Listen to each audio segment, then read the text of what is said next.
behind wins that this team has already shown. What type of sign is that for what's to come in terms of their character and their fight? It's just building it. It really is. I mean, these are the type of wins you love. We're clearly, I don't know how many wide open shots and layups that we missed tonight, Lauren. But if the sign is that happens, and you got to keep playing. So I was really happy. 37 points in the second half, we held them to. On a night where we're struggling making shots, tells you that instead of falling in love with your offense, you kept playing the game. You hung in there long enough, and you grinded the game out. These games are great for your character. The next two will come from Keith Pompey and Dan Gelston. We'll start with Keith first. Go ahead, Keith. Hey, Doc, can you just talk about Joel's performance? He was terrific, dominant. It's funny, Keith. Obviously, he had 29 points. I thought he made the three key plays down the stretch by passes. Got the ball out of the post, swung it, got the ball out again, swung it to Seth for a three. I mean, that's how we have to play. Joel Embiid is a dominant basketball player, and the other teams are going to send people. And we work on it every day, everyone getting to the right spots.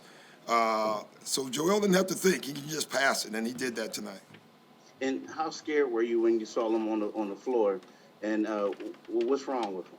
I don't ever ask. I don't ever look. Every time I've asked, I got bad news. So if you can tell, I didn't even go down there. I rarely go down because every time I go down and ask a guy, "How are you?" the news is bad. So I didn't want any bad news. Let me put it that way. Okay. All right. Thanks. Dan Gelston up next. Go ahead, Dan. Hi, Doc. You had said, when you were hired that you didn't really care how many shots Ben took or how many threes he took. I mean, it's been a few games, obviously. Are you seeing anything? Do you feel like you still need a little more offensively out of him? No, I want to win. I swear, I really, someone taught me this long ago. You win the game, and you keep winning games. And you don't worry about who scores.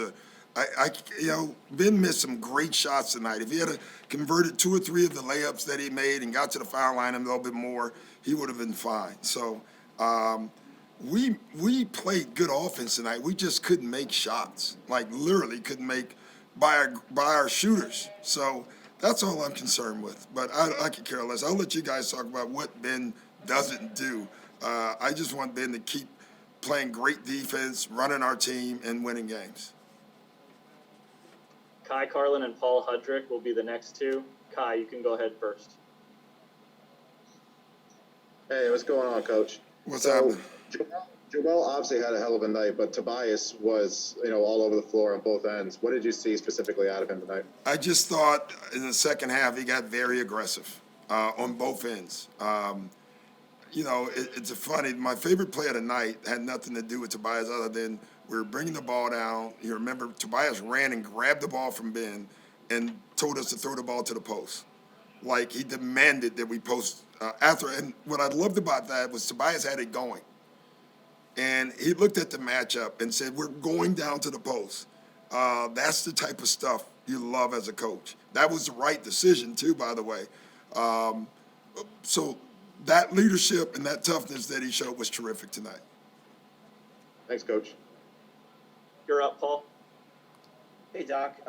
With Joel, it seems to me, just from watching him over the years and to this year, he's really running a lot more and looking to establish early post position, it seems like, as opposed to maybe in previous years. Was that a point of emphasis with him? Training it's the major point because it's I think we got one early in the game. He actually missed a shot, if you remember. I think it was early in the game. He ran down the court, sealed, got deep, and he even laughed. He said, "Man, I'm not used to being that deep because that's where, with his size and speed, he can do that. He obviously is not going to do that every time. I don't want him to. He'd be exhausted. But if he does that 4 or 5 times a game, that's huge for us." Time for one more question, and it will be Austin Krell. Go ahead, Austin. Hey, Doc. So, with the increase in pace that you talk about, do you feel like having Ben as the initiator in the pick and roll can sort of slow down that pace, considering there are times when he's throwing the ball around the perimeter and there's 8 seconds left on the shot clock and there's no progression in the play yet? I didn't see that. You must be watching a different game than me. I thought Ben got to the paint. So that's all we want him to do. Every time Ben gets to the paint, for the most part, good things happen. He turned the ball over tonight. I thought the late clock situations came more from post-ups. We throw it out, and then we tried to repost Joel. And, you know, we have a rule, you can't repost after 10 seconds. So other than that, I'm fine with Ben. All right, that'll do it. All Thank right. you, Coach. Thank you.